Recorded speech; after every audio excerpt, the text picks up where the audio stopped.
What's up, people? It's ATL Hot Wheels here with you for another episode of Word on the Street. Just messing around. Decided to do another post. Every once in a while when things come across my desk and I start to think about things and interact with different people, I'd write down notes so I could do another blog. This one is about when you're at the dealership and you're signing your contract. We have what's called a WEO form. And a WEO form is something that the dealership owes you. Don't ever let a salesman, a sales manager, or something promise you something and you didn't get it in writing.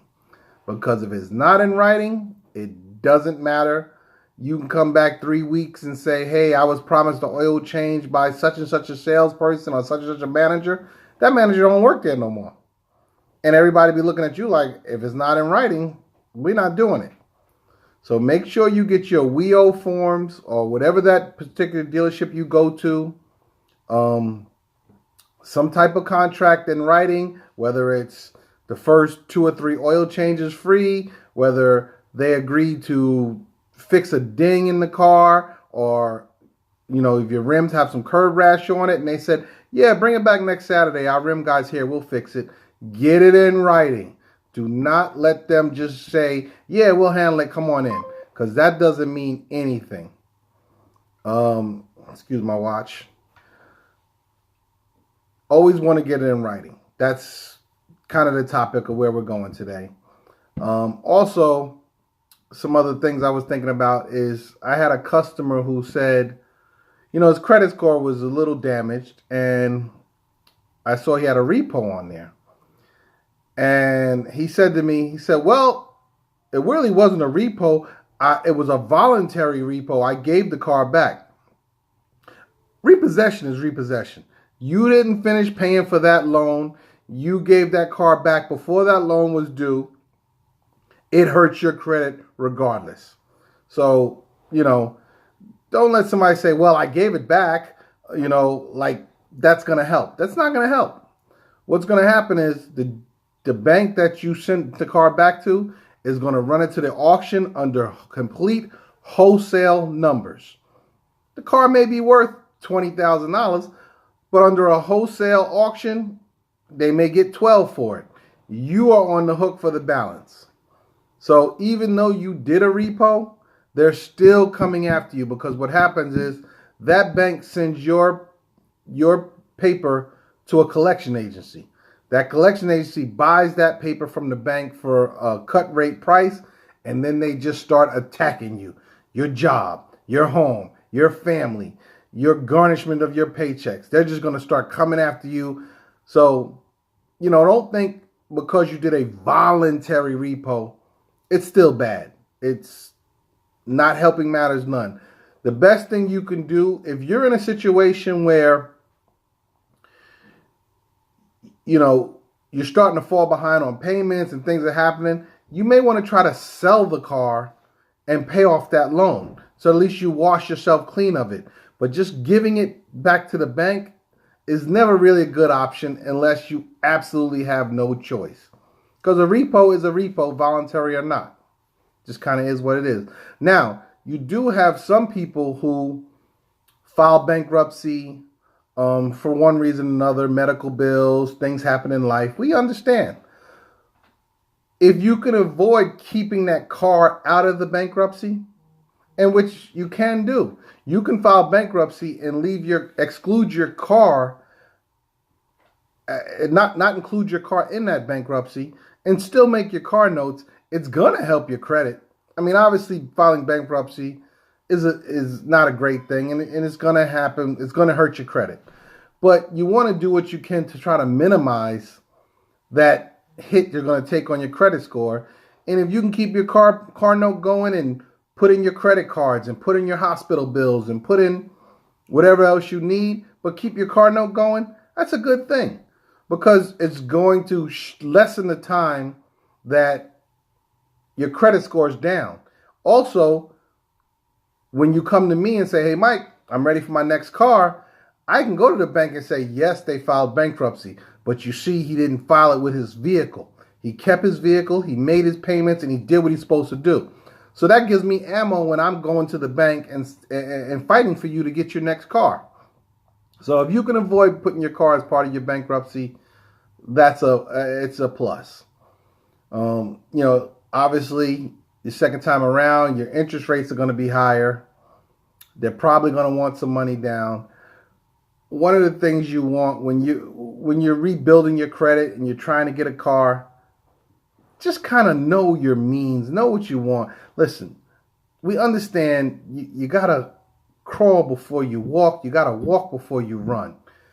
Because you had a bankruptcy 2 years ago, you can't come out the gate with hey, I need this Benz now. I need this BMW now. Start off with something, and you can get a Benz or a BMW, but get a $15,000, $18,000, $20,000 one. You don't need a $50,000 one.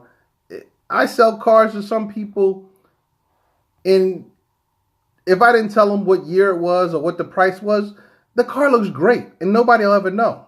So don't be that guy who needs to be flashy, needs to be out on the set. Listen, understand where you are in your life.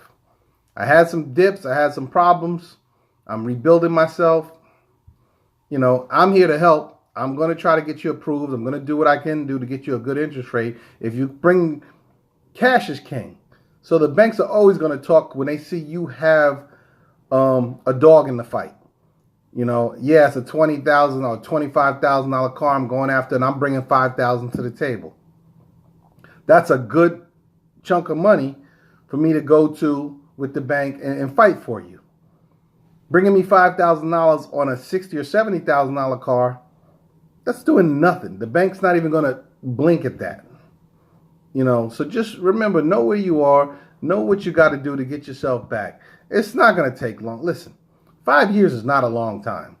You can finance a car within your means, even if you did a 5-year loan but decided to pay it off or refinance it in 3 years. That's going to bring your credit score back up. Now I can work on trading it in. I can work on bringing myself back up. But again, crawl before you walk, walk before you run. That's the whole motto when people come to me with issues with their credit and problems with their credit.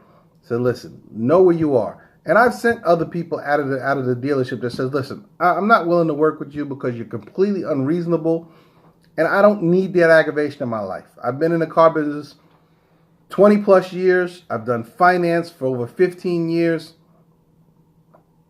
And you're walking in the door and you're going to tell me my job.